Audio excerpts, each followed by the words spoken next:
Bienvenido a tu canal de YouTube Cytorus Training Center, a tu programa desde nuestro enfoque. Hoy vamos a hablar del flujo vaginal o vulvovaginitis, parte 1. Antes de comenzar, no olvides suscribirte y darle a la campanita para parte 2.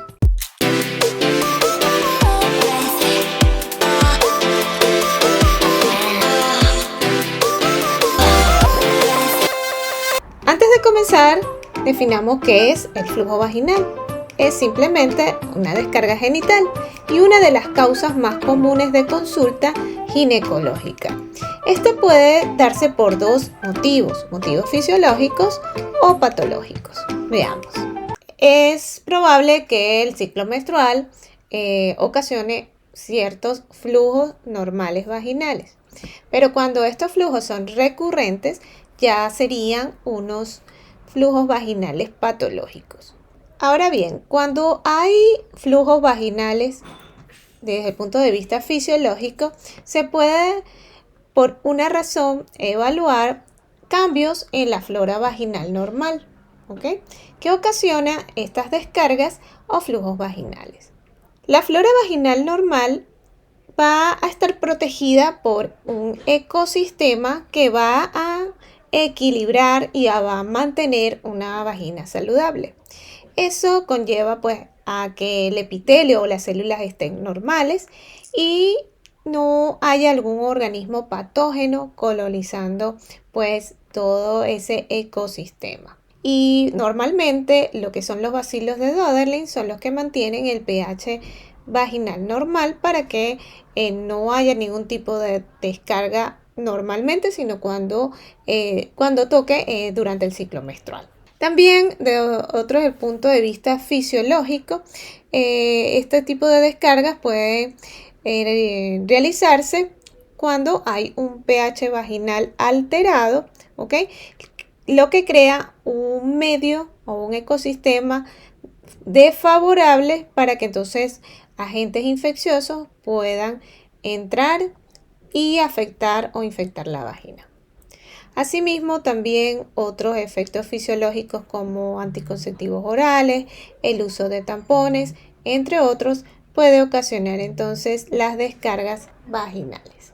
Normalmente el mecanismo de pH normal va a estar neutralizado por la influencia de los estrógenos que aumentan el glucógeno en las células, asimismo por los lactobacilos o bacilos de Döderlein que metabolizan y mantienen en orden todo el ácido láctico propio de estas células y mantienen un pH normal ácido. Cuando se habla de un flujo vaginal, cuando se cambia ese pH ácido a un pH alcalino o anormal. ¿Okay? Es decir, se va a alterar todo el ecosistema, puede ocasionar una descamación no habitual de celular que se va a poder observar en la citología, o puede también alterarse por otros factores agravantes como traumatismos, problemas estrogénicos ya sea bajos, puede ser alterado por la misma menstruación o por flujos seminales alcalinos. ¿Okay? Por ello, este ecosistema vaginal va a estar protegido primero por la influencia hormonal de los estrógenos y las progesteronas, el cual debe estar en equilibrio y debe ser evaluado en la consulta ginecológica. También por el epitelio vaginal, el cual debe estar sin alteraciones, ¿ok? Y en el caso de una toma de citología, las células que se van a exfoliar o liberar, generalmente cuando hay algún tipo de descarga o flujo vaginal normal, se va a dar la mitad del ciclo, ¿ok? Cuando vamos a encontrar estas células intermedias, vamos a encontrar bacilos de Döderlein, ¿ok? Que son propios normalmente del ciclo menstrual. Recapitulando, esta microbiota normal la vamos a encontrar en las citologías normales a mitad del ciclo. donde pues con la influencia de los estrógenos, ¿ok? Las células van a producir glucógeno y los lactobacilos van a equilibrar todo este ecosistema manteniendo un pH vaginal normal entre 3.5 y 4.5. Por eso es que algunos ginecólogos implementan esta herramienta de la medida del pH vaginal también para corroborar la fase del ciclo menstrual esté en su correcto funcionamiento, ¿ok? Y pues si hay algún desbalance, un pH alcalino, pues entonces puedan también hacer un diagnóstico oportuno para evitar una infección de un agente patógeno, etc. Entonces recordemos que la flora vaginal normal van a ser los lactobacilos o bacilos de Dorling. Ellos son unos bacilos gram positivos, excretan peróxido de hidrógeno, están presentes en el 100% de las mujeres con flora bacteriana normal, afecta a lo que es la adherencia de las células epiteliales intermedias y también va a proteger contra infecciones bacterianas o cándidas. Desde el punto de vista citológico vamos a visualizarlo como estos pequeños bacilos que se encuentran en el fondo sobre las células. Aquí podemos observar otros lactobacilos, fíjese que están en el frotis o muy cerca de los bordes celulares, y en esta imagen pues podemos diagramar la cantidad adecuada de bacilos, ¿ok?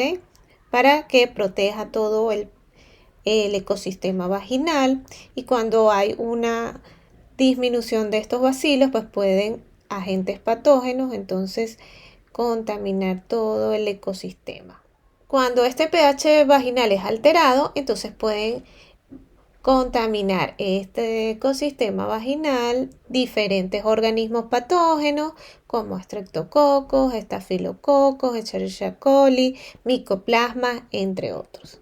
Más sin embargo, hay algunos organismos anaeróbicos que pueden estar presentes pero en concentraciones bajas, y los lactobacilos compiten y luchan para que el ecosistema vaginal no sea alterado. Entre algunos de estos pueden ser los bacterioides, los fusobacteria, los pectostreptococos, los mobilincus o la Gardnerella en algunos casos. Recordemos entonces que hay un flujo vaginal fisiológico normal dentro del ciclo menstrual que puede corresponder o bien sea del moco cervical, de tracto sudado vaginal, algún tipo de secreción que vamos a tener un volumen normal, que es variable y aceptado por cada paciente.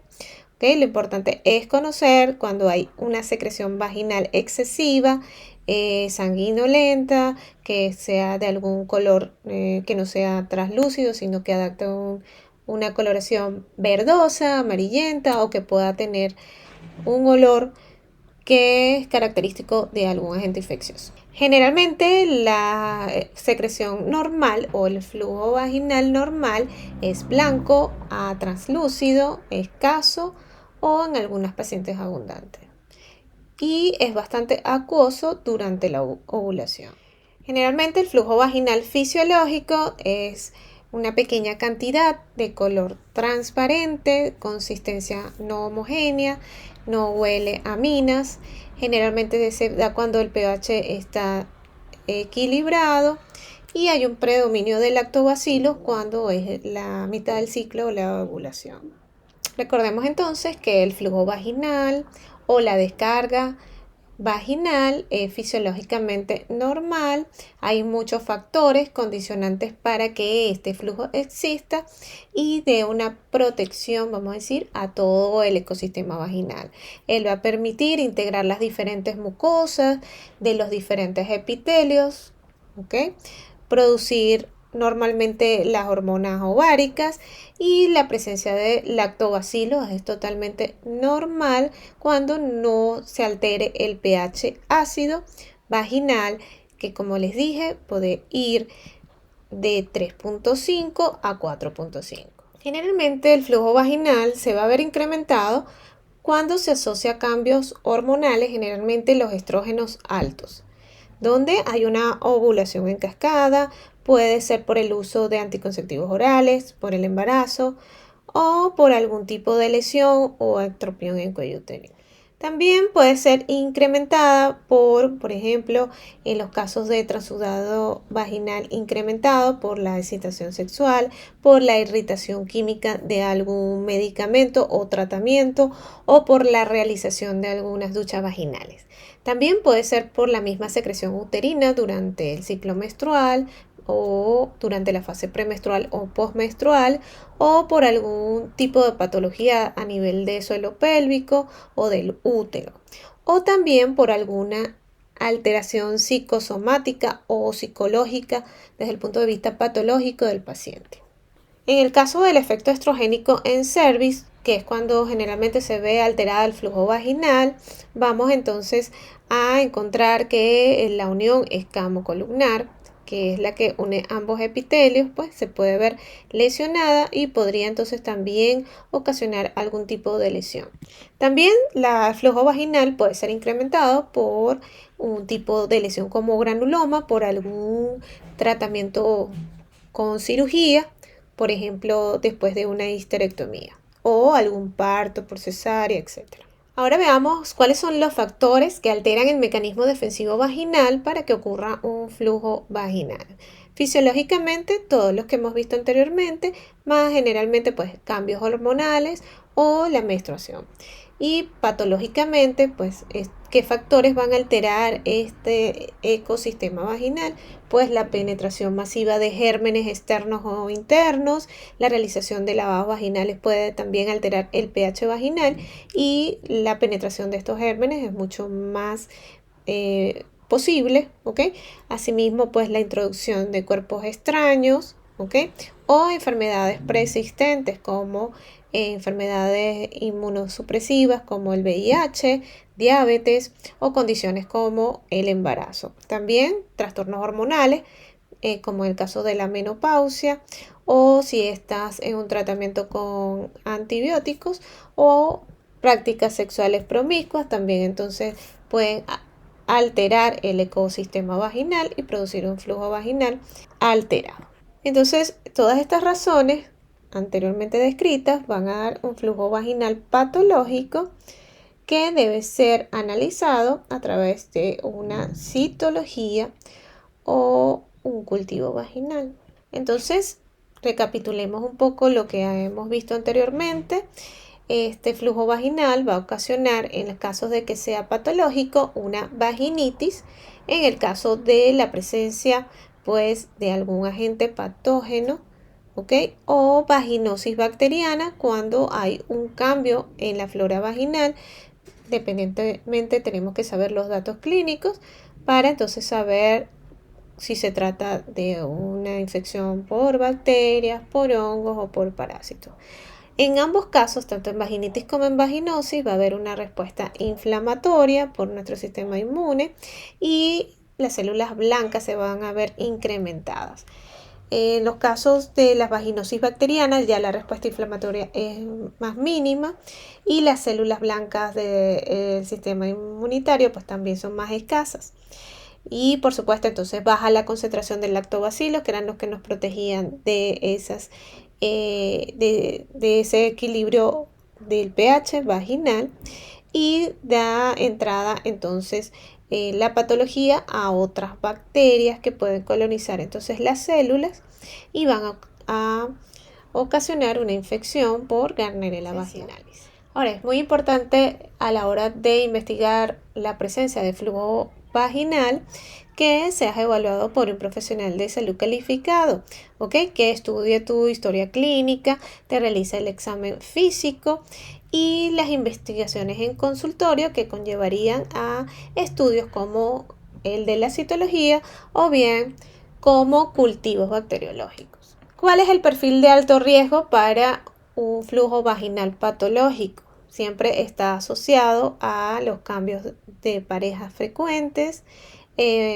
promiscuidad sexual, en donde pues la pareja debe evaluarse, ¿ok? Si hay algún tipo de dolor, de secreción o si a partir de las relaciones sexuales pues hay algún problema, dolor en el útero, problemas menstruales, dolor al orinar, o dolores articulares también. Entonces eso todo debe evaluarse en la consulta ginecológica. En la historia clínica pues van a evaluar el flujo vaginal, van a evaluar lo que es el color, la consistencia, el volumen, el olor, también el tiempo que inició pues el flujo vaginal, la duración, si te produce algún dolor, quemazón o picazón, o si hay algún síntoma asociado desde un punto de vista urinario, si tomaste algún medicamento o introduciste alguna crema. Tienes que dar datos de tu historia sexual y también de tu historia médica, ¿ok? Si tienes algún tipo de embarazo o sus prácticas contraceptivas, si usas algún tipo de anticonceptivos, condones con espermicidas o DIU o algún tipo de juguete sexual o tuviste algún tipo de trauma. Desde el punto de vista clínico, para el diagnóstico, si el flujo es claro o escaso y no hay olor, puede relacionarse con dispositivos intrauterinos, con una infección o algún tipo de lesión. En el caso de que sea prurito o quemazón, puede asociarse con infección por cándidas o hongos. Si hay olor, se puede relacionar con tricomonas o con la introducción de algún cuerpo extraño. Y pues si hay algún síntoma urinario asociado, entonces podría ser otra patología. Generalmente el médico va a hacer la inspección vaginal a través del vestíbulo y cualquier lesión que pueda examinar. Va a hacer entonces el examen con el espéculo y lo va a colocar para visualizar si hay algún tipo de úlceras, algún tipo de tampón olvidado, como vemos acá en esta imagen, si hay algún tipo de lesión en cervix y bueno, se realiza el examen citológico. Asimismo, en interconsulta se puede hacer también la prueba de aminas para determinar el pH vaginal o la prueba de Cobb, que en el blog le he dejado pues un artículo bastante interesante sobre este tipo de pruebas. Si quieren pueden ir a nuestra página web y revisarlo. También pueden tomar un cultivo donde pues entonces allí vamos a tener el antibiograma si resulta positivo y podemos entonces determinar diferentes tipos de anticuerpos dependiendo del laboratorio. Desde el punto de vista clínico, entonces el examen va a englobar toda la parte genital y evaluar todas las condiciones clínicas de apariencia, color, olor y se va a someter a los diferentes test diagnósticos, las pruebas de pH, las pruebas de aminas, la prueba de citología o cultivo. En el caso de leucorreas abundantes o normales, entonces hay que determinar, pues dependiendo de la información clínica, si la paciente usa duchas, perfumes, algún tipo de jabón que también ocasione un flujo, vamos a decir, normal, no patológico, ¿ok? Pero se requieren entonces todos los tests diagnósticos para conocerlo. En cuanto al tratamiento por flujo vaginal, lo primero pues tranquilizar a las pacientes y eliminar cualquier causa agravante que se haya podido detectar al momento de la entrevista con la paciente. ¿Okay? Asimismo, algunas recomendaciones generales de los ginecólogos que podemos compartir con ustedes: evitar el uso de jeans ajustados, mantener una limpieza adecuada, ¿okay? Evitar calor excesivo, usar vestidos muy ajustados, algún tipo de desodorante vaginal o cualquier otro químico que podría alterar el pH vaginal. Y pues si se realiza el estudio clínico y se determina pues que la secreción de la variación del pH se trata por alguna lesión, entonces realizar el tratamiento y los estudios diagnósticos para tratar esa lesión. Entonces actualmente hay tratamientos para vaginosis bacteriana como la técnica del yogur o tratamientos para ya lesiones más avanzadas en cervix como la crioterapia. Si te interesa conocer un poco más sobre citología y algún tipo de infecciones, puedes seguirnos en las redes sociales. Allí publicamos contenido de valor para que estés informada sobre el tema. Y si te interesa y eres profesional de la salud y quieres aprender un poco más a profundizar el estudio de citología cervical o PAC-TES, puedes entrar en nuestra plataforma www.citologtc.com y tenemos este mini curso que te va a ayudar a identificar desde toma de muestra hasta la identificación de células e infecciones en cervix. Así que no olvides seguirme en las redes sociales como @citologtc.